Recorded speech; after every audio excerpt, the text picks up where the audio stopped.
We begin with breaking news tonight from Minneapolis. There is intense relief among the crowd gathered outside the courthouse. A jury has found former police officer Derek Chauvin guilty on 2 counts of murder and 1 count of manslaughter in the death of George Floyd, an unarmed black man who took his final breaths not far from this courthouse, under the knee of the white officer convicted today.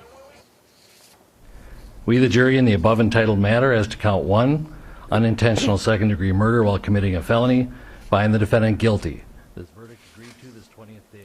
ABC News captured the moment the Floyd family learned of the verdict. The family had been watching it unfold on TV, and shortly after, President Biden called them. Feeling better now. Nothing is going to make it all better, but at least, God, now there's some justice. Right.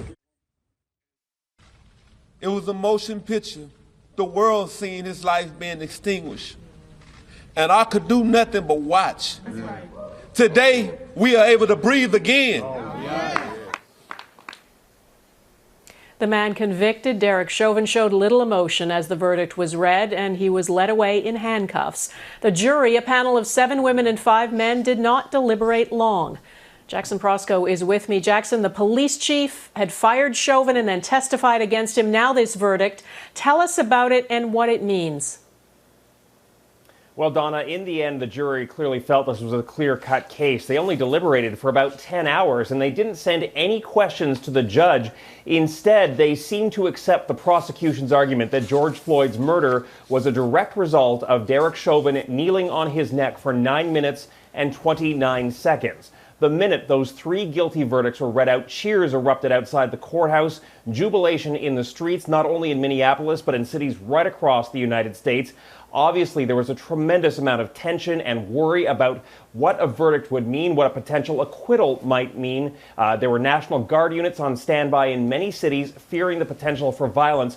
But tonight, all of that is off the table, and instead the focus is on the actions of a single police officer who has now been found guilty of murdering George Floyd. By the end of that court session, when the verdict was read out, Derek Chauvin was being led away in handcuffs to await sentencing. Jackson, the sentencing didn't happen today. Do we know when it will happen and what the ranges are that Chauvin could face?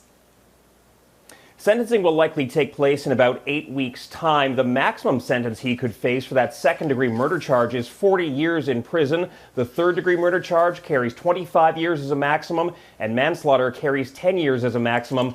But of course, Donna, the question is, how will he be sentenced exactly given those 3 convictions and given the fact that he is a first-time offender?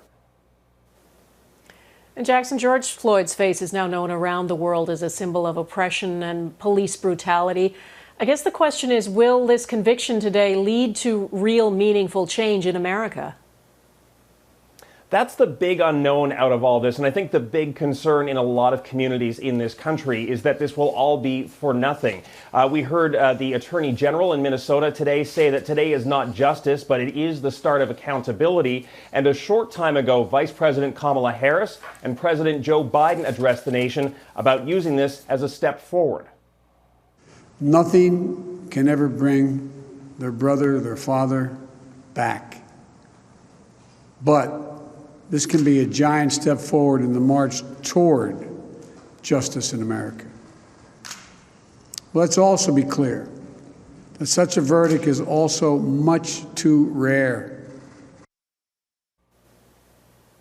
So what does that step forward look like? Well, for starters, it is, of course, about an open, honest conversation about the realities that Black Americans, and specifically Black men, face at the hands of police. More substantively, though, Biden is calling on Congress to pass a piece of police reform legislation named for George Floyd.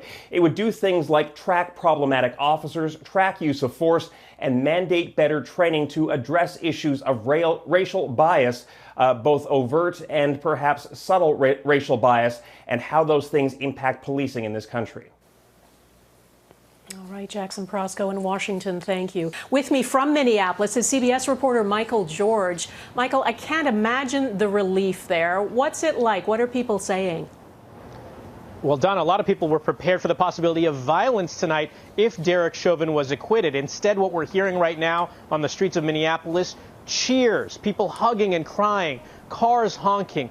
As you mentioned, relief is a feeling that a lot of people are having right now. People have been waiting for justice for 11 months, and they feel with this guilty verdict that George Floyd and his family have finally received that justice. Have you had a chance to talk to people there, Michael, about whether they think this conviction is a turning point, a potential turning point for the U.S.? I think for a lot of people it was something that they hoped would happen, but they had there's a lot of mistrust in the criminal justice system here, so there is a lot of empathy felt for the Floyd family, that they felt that maybe justice would never come. So a lot of people felt that this is the right outcome, but they were skeptical it would ever happen. And so right now I think people are processing that, feeling that relief, feeling joy is what we're seeing from a lot of people on the streets right now. Yeah, and seeing Derek Chauvin led away in handcuffs. Michael George in Minneapolis tonight. Thank you.